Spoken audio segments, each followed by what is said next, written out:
श्री गोपाळ कृष्ण भगवान की जय। लीळा नंबर 108।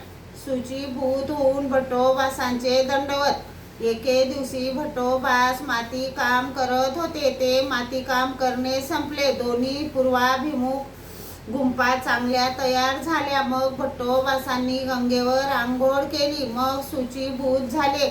सर्वज्ञांना दंडोत घालण्यासाठी आले तेव्हा सर्वज्ञ सिंह नारायणाच्या देवळाच्या गुंफेत आसनावर बसलेले होते। काम संपले म्हणून भट्टोबासांनी साष्टांग दंडोते घातले। नागदेवाला श्रेय आले म्हणून बाईसांनी पाठीवर पाय दिले तेव्हा भट्टोबास एका खुशीवर झाले आणि बाईसा पडल्या। बाईसा म्हणाल्या, पाहिले बाबा, मला पाळले।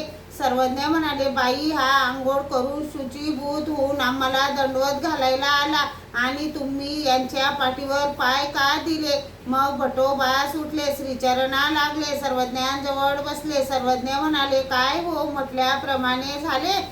भट्टोबास म्हणाले, जी झाले तसेच। सर्वज्ञ गुंफेत गेले। गुंफेत 2 महिने मुक्काम झाला। श्री गोपाळ कृष्ण भगवान की जय।